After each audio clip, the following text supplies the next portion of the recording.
Disclaimer: ang sumusunod na kwento ay naglalaman ng mga kathang-isip lamang na elemento at nilayon para sa mga layunin ng entertainment lamang. Anumang pagkakahawig sa mga aktwal na tao, buhay o patay, o totoong pangyayari ay nagkataon lamang. Ang mga pangyayaring inilalarawan sa kwentong ito ay gawa ng imahinasyon ng may akda at hindi dapat bigyang kahulugan na sumasalamin sa katotohanan sa anumang paraan. Ang kahabaan ng highway na kilala bilang Route 666 ay sikat sa madilim na kasaysayan nito. Tinaguriang Devil's Highway, ang tiwangwang na kalsadang ito ay bumabagtas sa mga tigang na disyerto, tulis-tulis na bundok, at mga nakalimutang ghost town. Ito ay isang lugar kung saan lumabo ang mga mito at katotohanan, kung saan maraming manlalakbay ang nawala, na nagiiwan lamang ng mga pabulong na babala.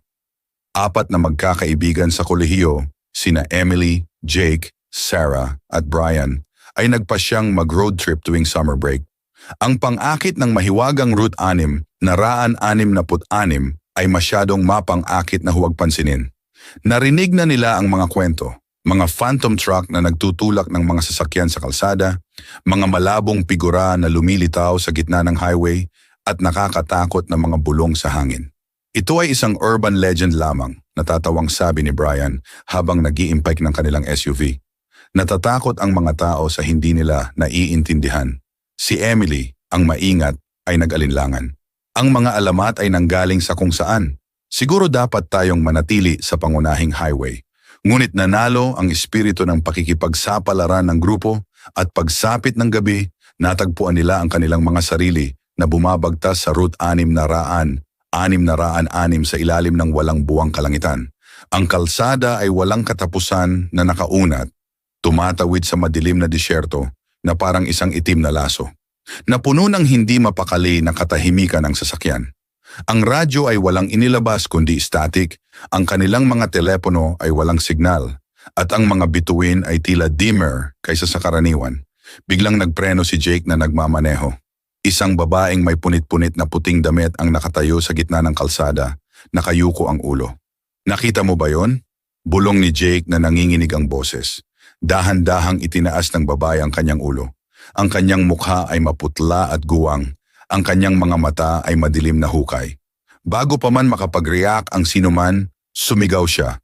Isang nakakadugo na tunog na nagpanting sa kanilang mga tainga at naglaho. Ano iyon? Napabuntong hininga si Sarah, hinawakan ang kanyang seatbelt. Ito ay marahil isang kalokohan, sabi ni Brian, kahit na ang kanyang nanginginig na boses ay nagtraidor sa kanyang takot. Nagpasya silang magpatuloy sa pagmamaneho, ngunit ang pagkabalisa ay pumasok sa kotse na parang makapal na hamog. Habang ang orasan ay lumampas sa hating gabi, lumitaw ang mga headlights sa rearview mirror. Isang napakalaking truck ang humarurot patungo sa kanila sa nakababahala na bilis, ang busina nito. Umalis ka sa kalsada, sigaw ni Jake sabay liko sa balikat. Dumaan ang truck ngunit habang nangyayari ito, kumikislap ang mga headlight at nakita ang driver. Isang payat na lalaki na may kumikinang na pulang mata at nakakatakot na ngiti. Ang truck ay nawala sa manipis na hangin na naiwan lamang ang maasim na amoy ng nasusunog na goma. Hindi ito normal, bulong ni Emily. Nanginginig ang mga kamay. Desperado silang makatakas sa kalsada. Nakita nila ang isang lumang gasolinahan sa unahan. Sira na ang gusali, mahinang kumikislap ang neon sign nito. Pumasok sila, umaasang makakahanap ng tulong o kahit man lang isang lugar na mapagsasama-sama. Ang tagapangasiwa ng gasolinahan ay isang matandang lalaki na nakayuko ang likod at mga mata na tila nakatingin sa kanila. Hindi kayo dapat nandito mga bata, pangungulit niya. Itong daan, it takes what it wants. Anong ibig sabihin nito? Tanong ni Emily na nanginginig ang boses. Bago pa siya makasagot ay namatay na ang mga ilaw sa istasyon.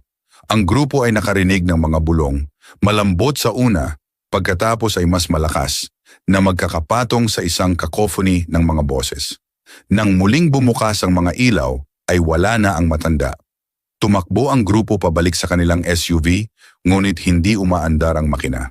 Sa labas, ang mga anino ay nagsimulang magtipon, ang kanilang mga balangkas ay halos hindi nakikita sa mahinang kinang ng kumikislap na liwanag ng istasyon. Dahil sa pagkataranta, nagpasya silang iwanan ng sasakyan at tumakbo. Hinabol sila ng mga figura, lumilinaw ang kanilang mga baluktot na mukha at pahabang paa habang papalapit sila.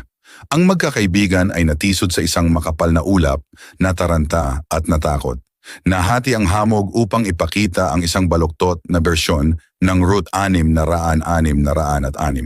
Ang kalsada ay bitak at kumikinang na bahagyang pula. Ang disyerto sa paligid nito ay napalitan ng walang katapusang kalawakan ng itim na walang laman. Napasigaw si Sarah habang hinihila siya sa dilim ng hindi nakikitang mga kamay. Ang iba ay nakakatakot lamang habang siya ay nawala. Ang kanyang mga hiyawan ay nawala sa katahimikan. Hindi isa-isa, ang grupo ay sumuko sa kakilakilabot na daan. Naakit si Brian sa boses ng kanyang ina at nawala sa anino. Sinubukan nina Emily at Jake na magkadikit, ngunit ang kalsada ay tila walang katapusan na nag-uunat, umiikot sa sarili nito.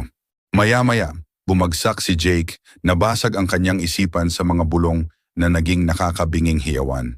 Si Emily ang huling naiwan, tumatakbo hanggang sa bumigay ang kanyang mga paa. Nagising siya sa madaling araw, nakahiga sa gitna ng isang normal na highway. Wala na ang SUV, gayon din ang kanyang mga kaibigan. Nang huminto ang isang dumaan na truck para tumulong, sinubukan ni Emily na ipaliwanag ang nangyari, ngunit umiling siya. Hindi ikaw ang unang lumabas sa Route 6,606 ng mag-isa, malungkot niyang sabi. At hindi ikaw ang huli. Hindi na muling binanggit ni Emily ang gabing yon. Ang Route 6,606 ay nananatiling isang masasamang landas kung saan nawawala ang mga hindi nag-iingat at ang matapang. Ang kanilang mga kwento ay naging bahagi ng madilim na alamat ng kalsada. Ang sabi ng ilan, kung magdadrive ka nito sa gabi, maririnig mo pa rin ang mga hiyawan ng mga inaangkin nito. Walang hanggan na nawala sa Devil's Highway. Salamat sa pagpapahintulot sa amin na akitin ang iyong imahinasyon, pakiligin ang iyong mga pandama, at dalhin ka sa mga mundong parehong hindi ka panipaniwala at nakakatakot. Ang iyong feedback, komento, at pakikipag-ugnayan ay nagbibigay inspirasyon sa amin na patuloy na itulak ang mga hangganan ng pagkukwento at upang lumikha ng nilalaman na sumasalamin sa iyo sa malalim at visceral na antas.